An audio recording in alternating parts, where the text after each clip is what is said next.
Sofia Pauca. I'm a sibling of a almost 13-year-old boy with Pitt Hopkins. And my mom is Theresa Pauca, one of the board members, as well as my dad. So my talk is going to be, my closing remarks are going to be very different from what we've heard earlier in the day and also from the other talks that I've done at symposiums. And it's mostly inspired by first year at college and discovering a love for the humanities too, which I didn't expect quite as much as neuroscience, but I was excited about it. So in taking that class, I have come to see that really fundamentally they both seek to answer the same questions about the world around us and about ourselves and our place in the world, and that there are just simply two different means to discover the same truth. And in both, and using both, we can discover some essential things. So just bear with me. I'm going to start out with a passage from one of my favorite texts that we read this year. So this is from Virginia Woolf to the Lighthouse. And she opened the book and began reading here and there at random. And as she did so, she felt that she was climbing backwards, upwards, shoving her way up under petals that curved over her. So she only knew this is white or this is red. She did not know at first what the words meant at all. Steer hither, steer, your winged pines, all beaten mariners. She read and turned the page, swinging herself, zigzagging this way and that, from one line to another, as from one branch to another, from one red and white flower to another. So Virginia Woolf, in her 1927 novel To the Lighthouse, features a character, Mrs. Ramsay, who does not follow the traditional rules of reading or of many things in life. Mrs. Ramsay is mysterious in many ways, at some times one of the most worldly characters of the book, and at other times seeming to exist in a realm that passes beyond the rest. The way she reads is quite incredible. As Mrs. Ramsay is reading here and there at a random, she feels as if she is climbing backwards, upwards. To the casual observer, she is reading randomly. However, in her perspective, she has a direction, albeit a confusing one, backwards and upwards.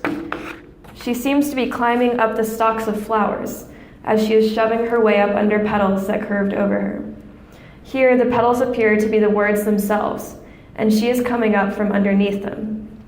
Woolf seems to confirm this with a small play with words. She only knew this is white or this is red, as in R-E-A-D, red. However, she says she did not know at first what the words meant at all. She is going backwards, first acknowledging the words as a whole, not the letters, marking them as read but not understanding the meaning. In other words, she seems to be almost sight reading instead of reading phonetically. Woolf cleverly puts a line from Mrs. Ramsay's book in the center of the passage, an aesthetic move that forces us, as the reader, to consider how we read the line in contrast with how Mrs. Ramsay reads the line. The line itself is something to be considered as well. It reads as an instruction to the reader, demonstrating a direction that we are supposed to take, steer hither, steer. Mrs. Ramsay also begins to follow this same direction, turning the page and zigzagging this way and that. When you consider it carefully, we do read in a zigzagging way, down one line and then across to the beginning of the next to go down once again.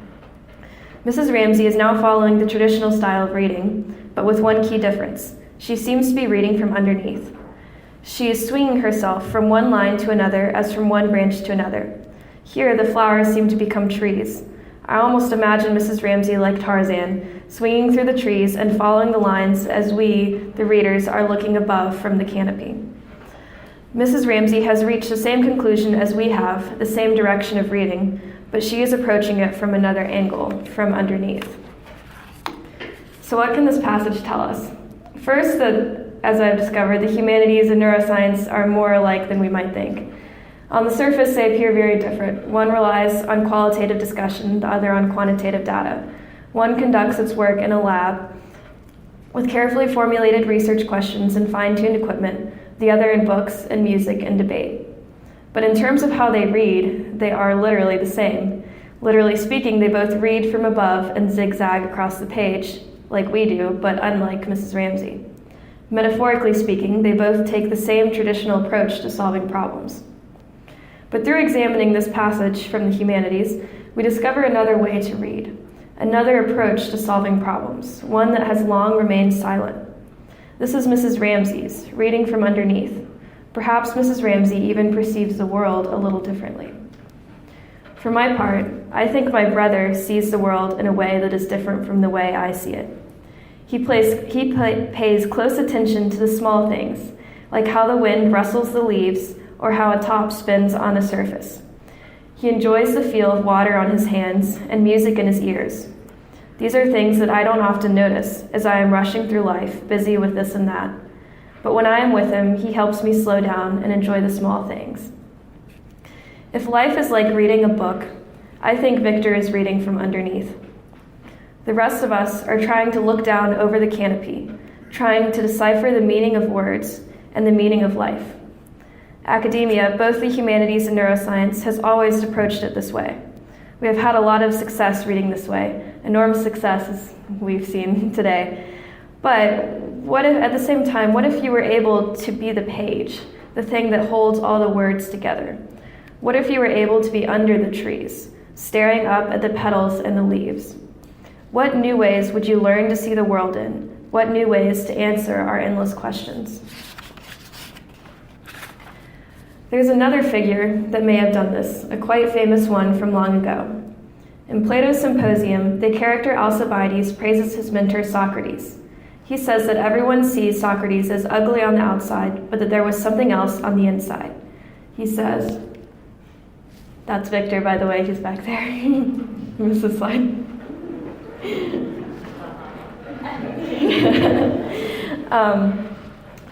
He says, but once I caught him, talking about Socrates, when he was open like Silenus's statues, and I had a glimpse of the figures he keeps hidden within. They were so godlike, so bright and beautiful, so utterly amazing. Virginia Woolf, a known Plato enthusiast, has a character in To the Lighthouse say a similar thing about Mrs. Ramsey. She imagined how in the chambers of the mind and heart of the woman who was physically touching her were stood, like the treasures in the tombs of kings, tablets bearing sacred inscriptions, which if one could spell them out, would teach one everything. Both Socrates and Mrs. Ramsey are initially described in the books as lacking an image somehow. Socrates with his physical appearance, and Mrs. Ramsey's with others' perceptions of her intelligence. However, Plato and Woolf reveal that there is something about them on the inside, something transcendent, something that seems to be nearly beyond explanation. Mrs. Ramsey, as we have seen, reads differently from the rest of us. Socrates, on the other hand, is revered as the father of philosophy. He is one of the figures who kick-started arguably both disciplines, the humanities and neuroscience. However, we have none of his writings, and we're not even sure if he wrote anything down at all. His style of philosophy, asking endless questions in the Socratic dialogue, this is your phone, was completely unprecedented at the time. I'm sure some even ridiculed him. Socrates didn't have a voice. His student Plato is the one who wrote down his thoughts for posterity. Women like the fictional Mrs. Ramsey, caught in a web of male-dominated society, didn't have a voice either at the time. They had to wait until the later centuries when someone like Virginia Woolf had the freedom to disseminate her thoughts to society. People with Pitt Hopkins, and many others like them, also do not have a voice in society. Yet their thoughts, their way of reading and seeing the world, provide such a valuable new perspective for us to follow. We so often bury ourselves in tradition, in the humanities and neuroscience, that we forget that there are other ways of approaching a problem. Of course, our ways are successful, time-tested, and productive. But when we find difficulties, as we so often do, there is also value in taking another perspective into consideration. This is what I am learning from my brother. It's hard to put this into effect into my studies and practically, but the more time I spend with him, the more I learn to see things the way he sees them. Slowly but surely, I get glimpses of what it is like for him to read from underneath. I can offer no practical advice for how to do this, other than to spend time with people like Socrates, Mrs. Ramsey, Victor, and many others. Families surely know the glimpse that I'm speaking of, the glimpse of the figures they keep hidden within. But the researchers, too, have something to offer that no one else can. You can give them a voice to express their different perspective to the world. By coming to a conference like this and interacting with families, You are already doing what many from academia don't. Be with them more, learn from them more, because there is so much they can teach you. And with your voice, a voice that the world surely recognizes, you can give them a voice through which they can teach the world. You, above all others, have the power to do that. You are not only neuroscientists, you are writers.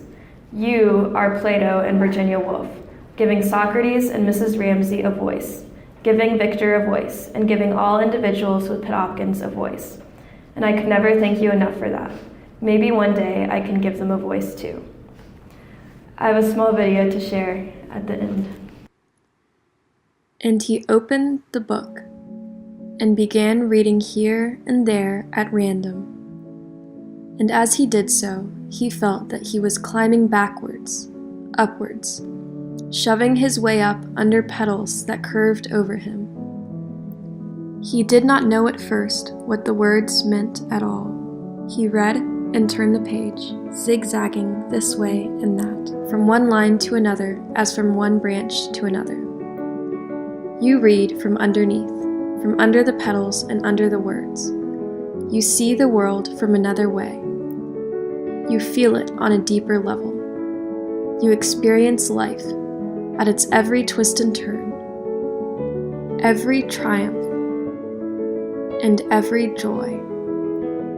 You experience it all in all its beauty.